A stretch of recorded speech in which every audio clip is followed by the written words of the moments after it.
Nous sommes là une quarantaine, avec en face de nous des contre-manifestants qui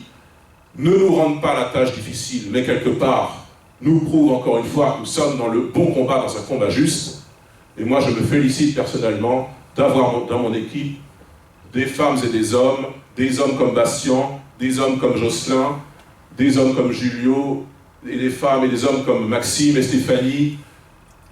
et Christine, et tous les membres du bureau départemental qui font vivre quotidiennement le Rassemblement national, encore une fois dans un territoire si difficile, où on nous explique qu'on n'attend rien de nous, que nous devrions faire de la figuration, que nous ne serions même pas une force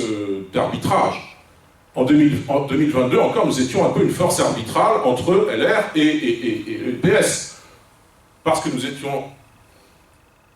insuffisamment forts pour aller au second tour, mais suffisamment tout de même pour que nos électeurs fassent pencher la balance dans une circonscription ou l'autre, à gauche et à droite. Mais quel rôle c'est ça? Est-ce que c'est très gratifiant juste d'être comme ça, une sorte de faire-valoir pour la gauche et la droite?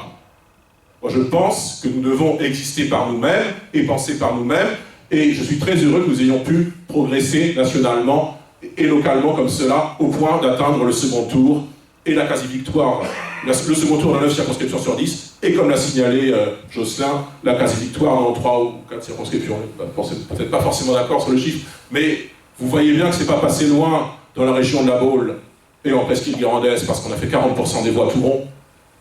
et dans la 6e, c'est pas passé loin non plus, et dans la 9e, dans le Pays de Grès, c'est pas passé loin non plus. Donc, je dirais de manière un petit peu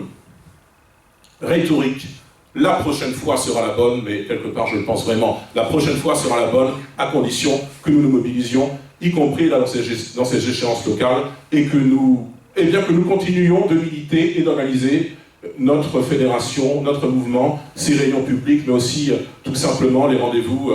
avec les Français, les entretiens individuels que nous pouvons avoir dans la conception de nos listes aux élections municipales, et puis simplement les entretiens individuels que nous pouvons avoir pour aller à la rencontre des gens, se saisir de leurs problèmes, se saisir de leurs doléances.